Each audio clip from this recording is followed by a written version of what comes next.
সেনাবাহিনী প্রধানকে নিয়েই এক ধরনের মন্তব্য আছে, তাকে অনেক প্রশ্নের মুখোমুখি করা হচ্ছে, অনলাইনেও আমরা দেখছি অনেকে তাকে চলে যাওয়ার জন্য বলছেন। আপনি কি মনে করেন আসলে এই জায়গায় আপনার অবস্থান কি? দেখেন, এটা আমাদের রাজনৈতিক জায়গা থেকে হচ্ছে একটা বাহিনীর প্রধান চলে যাবেন কি যাবেন না এটা আমরা ডিসাইড করব না। আমরা যেটা রাজনৈতিক কর্মী হিসেবে কন্টিনিউয়াসলি বলবো সেটা হচ্ছে আমার মুক্তির লড়াইতে আমি যে সেনাবাহিনীকে দেখেছিলাম ৭১-এ, আমি সেই সেনাবাহিনীটাকে হাজার হাজার ওসমানীর মধ্য দিয়ে দেখতে চাই, আমি হাজার হাজার মেজর জিয়ার মধ্য দিয়ে দেখতে চাই, আমি হাজার হাজার মেজর জলিলের মধ্য দিয়ে দেখতে চাই। আমি সেই সেনাবাহিনী চাই যে আমার স্বাধীনতা, সার্বভৌমত্ব, আত্মমর্যাদা, জাতীয় স্বার্থকে সামনে রেখে জীবন দেবে। আমি সেই সেনাবাহিনীকে দেখতে চাই। আমরা গত 18 বছর 111-এর পর থেকে যে সামরিক বাহিনী দেখেছি, র্যাব, বিজিবি, ডিজিএফআই, এনএসআই, গোয়েন্দা সংস্থার যে অত্যাচার, নির্যাতন, গুম, খুন, আয়নাঘর, মানি লন্ডারিং, এইটা আমার স্বাধীনতা, আমার মুক্তির লড়াইয়ের সাথে যায় না। এই জন্য দ্বিতীয় যে বক্তব্যটা ভাইরাল হয়েছে গত 2-3 দিন আগে আমার একটা টকশোতে, সেখানে আমরা এই সংস্কারের প্রশ্ন বলেছি যে আমার সশস্ত্র বাহিনীকে 18 বছর ধরে যেভাবে নষ্ট করা হয়েছে, তাদের পক্ষ থেকে তাদেরকে একটা রিভিউ করা দরকার। কোথায় কোথায় আমরা ভুল করেছি, কোথায় কোথায় আমাদের সংশোধন করা দরকার। এই সংস্কারের বিষয়টি আমি জানবো। এবং আরেকটি প্রশ্ন, যে উত্তরটি আপনার কাছে জানা হয়নি, আমি প্রশ্নটা রেখেছিলাম যে ঠিক এই সময়ে নতুন দল হয়েছে এবং আমাদের সবারই শুভকামনা সেই দলের জন্য আছে, কিন্তু ঠিক এরকম একটা সময়ে এই যে বক্তব্যটা এসেছে সামনে, এবং এই বক্তব্যটাকে তাদের দলেরই কয়েকজন নেতা কন্ট্রাডিক্টরি বক্তব্য। একজন তো বলেছেন যে কোনো একটি মিথ্যা, তার মানে একজন নেতা মিথ্যা কথা বলেছেন, এখানে ভয়ঙ্কর অভিযোগ।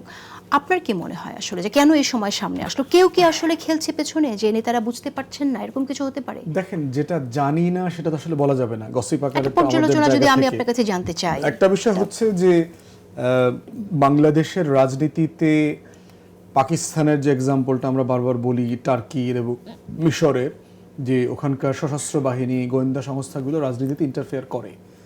কায়েদে আজম মোহাম্মদ আলী জিন্নার পরে পাকিস্তানের ইতিহাসে সবচেয়ে জনপ্রিয় প্রধানমন্ত্রী হচ্ছে ইমরান খান। সেই মানুষটাকে ওখানকার গোয়েন্দা সংস্থা, রাজনৈতিক নেতারা, বিদেশি শক্তি মিলে নো কনফিডেন্স ভোটের মাধ্যমে এখন জেলে ঢুকায় রাখছে, মিথ্যা মামলা টামলা করে 150-এর উপর মামলা হয়েছে। ইজিপ্টের ইতিহাসে 5000 বছরের ইতিহাসে প্রথম গণতান্ত্রিক সরকার নির্বাচিত হয়েছে আরব বসন্তের মধ্য দিয়ে। সেই মুরসিকে 1.5-2 বছরের মাথায় ইসরায়েল, মধ্যপ্রাচ্যের কয়েকটা দেশ মিলে বিলিয়নস অফ ডলার খরচ করে তাকে পদচ্যুত করেছে। টার্কিতে দেখেন, এরদোয়ান আপনার এই রিপাবলিক তৈরির 1924 সালের পর থেকে সবচেয়ে জনপ্রিয় প্রধানমন্ত্রী এবং প্রেসিডেন্ট। 2016 সালে তাকে স্টেবল, কিন্তু 16 সালে কু করার চেষ্টা করা হয়েছে। 200-এর উপরে মানুষ ট্যাঙ্কের সামনে জীবন দিয়েছে, তারা কুটা ঠেকিয়েছে।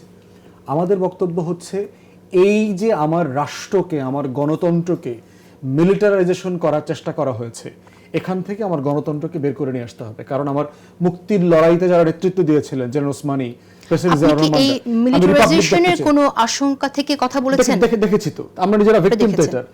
আমরা যখন রাজনৈতিক দলের আবেদন করলাম তখন আমাদেরকে নিবন্ধন দেয় নাই। কে দেয় নাই? কারণ তারা আমাদেরকে শর্ত দিচ্ছে, গোয়েন্দা সংস্থার লোকজন এসে, যে আপনাদেরকে এই সময়টার কথা যদি আমরা বলি, আমরা তো আলোচনা করছি ঠিক এই সময়। ধারাবাহিকতা তো চেঞ্জ হচ্ছে না, এটা তো একটা লম্বা প্রফেশনাল জায়গা। কারণ সিনিয়র লিডারশিপ তো আপনার লম্বা সময় ধরে এই আওয়ামী লীগের শাসন আমলে তারা সার্ভিস করেছেন। তারা 2008-এর ইলেকশন ইঞ্জিনিয়ারিং, 2018-এর ইলেকশন ইঞ্জিনিয়ারিং সাথে ইনভলভ।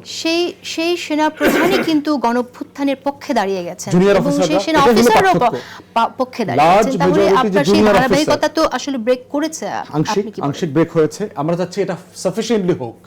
আমাদের জুনিয়র অফিসাররা এবং জওয়ানরা, সিপাহীরা ঐতিহাসিক ভূমিকা পালন করেছে, স্বাধীনতার পক্ষে দাঁড়ানো, সার্বভৌমত্বের পক্ষে দাঁড়ানো, এই কাজটা তারা করেছে। এটাই আমাদের বক্তব্য, যে আমরা চাই, আমরা যে জনগণের রাষ্ট্রটা বানাতে চেয়েছি, এটার জন্য আমার প্রত্যেকটা প্রতিষ্ঠানকে ওই ধরনের রিফর্ম করা দরকার।